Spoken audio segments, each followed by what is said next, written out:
ಬಿಕ್ಲಾ ಶಿವ ಹತ್ಯೆ ಪ್ರಕರಣದಲ್ಲಿ 2 FIR copy ಇದೆ ಅಂತ ಕೇಂದ್ರ ಸಚಿವೆ ಶೋಭಾ ಕರಂದ್ಲಾಜೆ ಆರೋಪಿಸಿದ್ದಾರೆ. ಫಸ್ಟ್ ಕಾಪಿಯಲ್ಲಿ ಭೈರತಿ ಬಸವರಾಜ್ ಹೆಸರು ಇಲ್ಲ.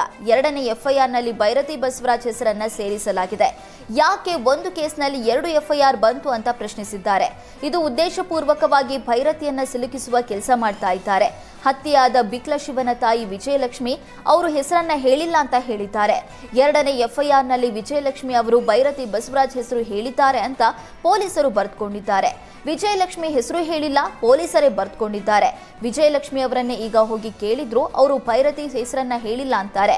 ಸ್ಪಾಟ್ನಲ್ಲಿ ಭೈರತಿ ಬಸವರಾಜು ಇರಲಿಲ್ಲ ಅಂತ ವಿಜಯಲಕ್ಷ್ಮಿ ಸ್ಪಷ್ಟ ಮಾಡಿದ್ದಾರೆ. ಹಾಗಿದ್ರೆ ಒಂದು ಠಾಣೆಯಲ್ಲಿ 2 ಎಫ್ಐಆರ್ ಹೇಗೆ ದಾಖಲಾದವು ಅಂತ ಸರ್ಕಾರ ಸ್ಪಷ್ಟಪಡಿಸಬೇಕು ಅಂತ ಆಗ್ರಹಿಸಿದ್ದಾರೆ.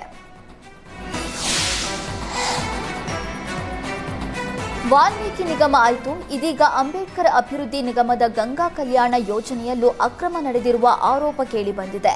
ಟೆಂಡರ್ ಸಿಗದ ಕಂಪನಿಗೆ ಬೋರ್ವೆಲ್ ಕೊರೆಯೋದಕ್ಕೆ ಅನುಮತಿ ಕೊಡಲಾಗಿದೆ. ಸರೋಜಾದೇವಿ ಎಡವಟ್ಟಿನಿಂದ 34 ಫಲಾನುಭವಿಗಳಿಗೆ ಸಂಕಷ್ಟ ಎದುರಾಗಿದೆ. ಬೋರ್ವೆಲ್ ಕೊರೆದು 4 ವರ್ಷ ಕಳೆದ್ರೂ ಮೋಟಾರ್ ಪಂಪ್ಸೆಟ್ ಹಾಗೂ ವಿದ್ಯುತ್ ಸಂಪರ್ಕ ಸಿಕ್ಕಿಲ್ಲ. ಕಳೆದ 4 ವರ್ಷದಿಂದ ಅಂಬೇಡ್ಕರ್ ನಿಗಮದ ಕಚೇರಿಗೆ ಅಲೆದು 34 ಫಲಾನುಭವಿಗಳು ಹೈರಾಣಾಗಿದ್ದಾರೆ.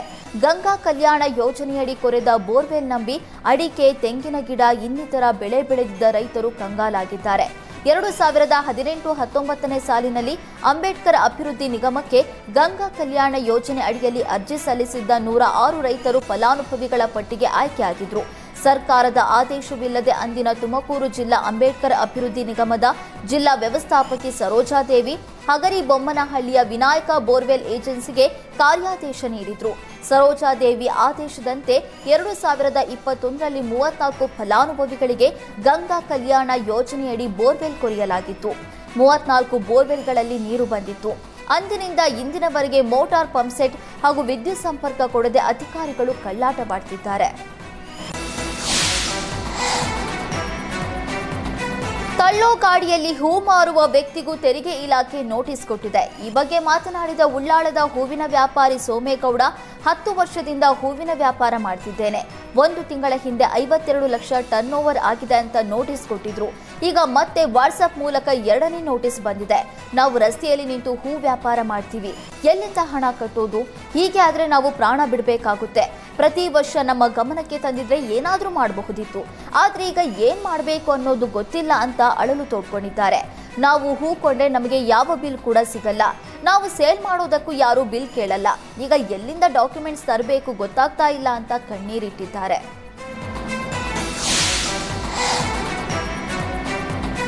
ಎನ್ಆರ್ಐ ಕೋಟಾದಲ್ಲಿ ಸೀಟು ಗಿಟ್ಟಿಸಿಕೊಳ್ಳೋದಕ್ಕೆ ಹೋಗಿದ್ದ ವಿದ್ಯಾರ್ಥಿ ತಗ್ಲಾಕೊಂಡಿದ್ದಾನೆ. ಫೇಕ್ ಎನ್ಆರ್ಐ ಸರ್ಟಿಫಿಕೇಟ್ ಕ್ರಿಯೇಟ್ ಮಾಡಿ ಮೆಡಿಕಲ್ ಸೀಟ್ ಪಡೆಯೋದಕ್ಕೆ ವಿದ್ಯಾರ್ಥಿ ಬಂದಿದ್ದ. ದಾಖಲೆ ಪರಿಶೀಲನೆ ವೇಳೆ ವಿದ್ಯಾರ್ಥಿ ಸಿಕ್ಕಿಬಿದ್ದಿದ್ದಾನೆ. ಇದೀಗ ಫೇಕ್ ಸರ್ಟಿಫಿಕೇಟ್ ಮಾಡಿದ್ದ ರಘು ಎಂಬುವರ ಮೇಲೆ ಕೆಇಎ ದೂರು ದಾಖಲಿಸಿದೆ. ಪ್ರತಿ ವರ್ಷ ಸೀಟು ಬ್ಲಾಕಿಂಗ್ನಲ್ಲಿ ಕೆಇಎ ಸುದ್ದಿ ಆಗ್ತಾ ಇತ್ತು. ಈ ಬಾರಿ ಅಕ್ರಮಗಳಿಗೆ ಕರ್ನಾಟಕ ಪರೀಕ್ಷಾ ಪ್ರಾಧಿಕಾರ ಆರಂಭದಲ್ಲೇ ಕಡಿವಾಣ ಹಾಕಿದ್ದಾರೆ. ನೆಲಮಂಗಲ ಮೂಲದ ರಘು ಎಂಬುವರ ಮೇಲೆ ಮಲ್ಲೇಶ್ವರಂ ಪೊಲೀಸ್ ಠಾಣೆಯಲ್ಲಿ ಎಫ್ಐಆರ್ ದಾಖಲಾಗಿದೆ. ಎನ್ಆರ್ಐ ಕೋಟಾದಲ್ಲಿ ಮೆಡಿಕಲ್ ಸೀಟ್ ಪಡೆಯೋದಕ್ಕೆ ಕೆಇಎಗೆ 400 ಅರ್ಜಿಗಳು ಸಲ್ಲಿಕೆಯಾಗಿದ್ದು 85 ಡಾಕ್ಯುಮೆಂಟ್ ವೆರಿಫೈ ಮಾಡಲಾಗಿದೆ. ಈಗಾಗಲೇ 40ರಿಂದ 50 ಅರ್ಜಿಗಳು ರಿಜೆಕ್ಟ್ ಮಾಡಲಾಗಿದೆ.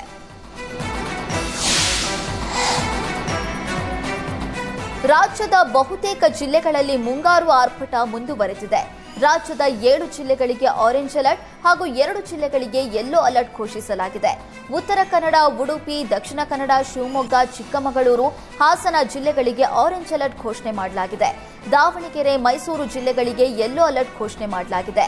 ಉಳಿದ ಜಿಲ್ಲೆಗಳಿಗೆ ಹಗುರದಿಂದ ಸಾಧಾರಣ ಮಳೆಯಾಗುವ ಸಾಧ್ಯತೆ ಇದೆ ಎಂದು ಹವಾಮಾನ ಇಲಾಖೆ ಮುನ್ಸೂಚನೆ ನೀಡಿದೆ.